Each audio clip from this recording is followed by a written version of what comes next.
नमस्कार। आज हम एक ऐसे टॉपिक पर बात करने वाले हैं जो हमेशा सुर्खियों में रहता है, ईरान का न्यूक्लियर प्रोग्राम। लेकिन रुकिए, ये कहानी सिर्फ एटम बम या न्यूक्लियर टेक्नोलॉजी की नहीं है।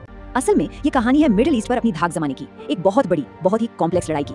तो चलिए सबसे पहले उस चीज को समझते हैं जो इस पूरी कहानी के सेंटर में है, वो साइंस, जिसके बारे में हम सब सुनते तो हैं लेकिन शायद ठीक से जानते नहीं, और वो है यूरेनियम एनरिचमेंट। तो ये यूरेनियम एनरिचमेंट या यूरेनियम संवर्धन आखिर है क्या वाला?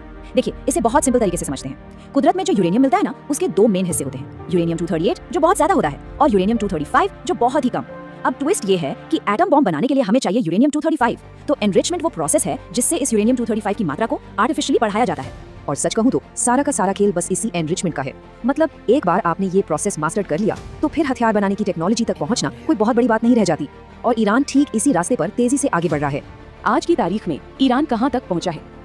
वो यूरेनियम को 60% तक एनरिच कर चुके हैं। और अब वो आंकड़ा जो पूरी दुनिया के लिए टेंशन की वजह बना हुआ है। परमाणु हथियार बनाने के लिए चाहिए होता है 90% एनरिचमेंट। मतलब साफ है, ईरान अपनी मंजिल से अब बस एक कदम दूर है। लेकिन सवाल तो ये है कि पूरी दुनिया से इतना प्रेशर, इतने प्रतिबंध झेलने के बाद भी ईरान ये जबरदस्त रिस्क ले क्यों रहा है? और इसका जवाब हमें इस कहानी के असली कोर में ले जाता है। ये सिर्फ एक न्यूक्लियर प्रोग्राम नहीं है, ये एक जंग है रीजनल सुप्रीमेसी की, यानी इलाके के सबसे बड़े पावर बनने की। और इस जंग के दो सबसे बड़े खिलाड़ी हैं ईरान और सऊदी अरब। इनकी दुश्मनी ही इस पूरे मुद्दे की जड़ है। अब देखिए, इंटरेस्टिंग बात तो ये है कि ये दोनों देश हमेशा से दुश्मन नहीं थे। एक जमाना था जब ये सहयोगी हुआ करते थे, लेकिन फिर आया साल 1969 और ईरान में हुई इस्लामिक क्रांति। बस उस एक घटना ने सब कुछ बदल कर रख दिया और ये दोस्त एक दूसरे के जानी दुश्मन बन गए।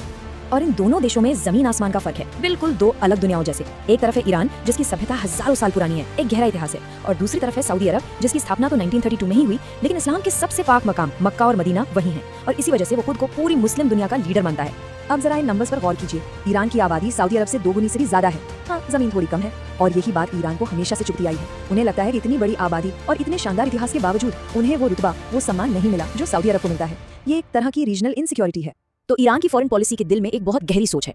उनका मानना है कि असली इस्लामिक स्टेट तो वो है, इसलिए पूरी मुस्लिम उम्मा यानी कम्युनिटी का लीडर भी उन्हें ही होना चाहिए। उनकी नजर में सऊदी अरब तो बस अमेरिका की एक कठपुतली है। तो ईरान हमेशा खुद को ऐसे दिखाता है जैसे वो ही पूरी मुस्लिम दुनिया का असली रहनुमा है। और ये जो दुश्मनी है ना, ये सिर्फ बयानों या डिप्लोमेसी तक ही सीमित नहीं है। ये एक असली जंग है जो पूरे मिडिल ईस्ट में लड़ी जा रही है प्रॉक्सी वॉर्स के जरिए। मिसाल के तौर पर बहरीन को ले लीजिए। जब वहां सरकार के खिलाफ प्रदर्शन हुए तो ईरान ने फौरन एंटी गवर्नमेंट ग्रुप्स को सपोर्ट करना शुरू कर दिया, और दूसरी तरफ सऊदी अरब ने वहां की राजशाही को बचाने के लिए अपनी फौज तक भेज दी। यही सेम पैटर्न हमें लेबनान में भी देखने को मिलता है। ईरान वहां शिया मिलिशिया ग्रुप हिजबुल्लाह को सालों से सपोर्ट कर रहा है, तो इसके जवाब में सऊदी अरब लेबनान की ऑफिशियल गवर्नमेंट के साथ खड़ा है। और फिर आता है यमन, जहां कहानी बिल्कुल वही है। ईरान शिया हुती विद्रोहियों की मदद कर रहा है, तो सऊदी अरब यमन की सरकार और सुन्नी गुटों के साथ है। तो ये पैटर्न अब तक तो बिल्कुल साफ हो गया होगा। लेकिन इलाके का बॉस बनने और न्यूक्लियर वेपन बनाने का ये सपना ईरान के लिए इतना आसान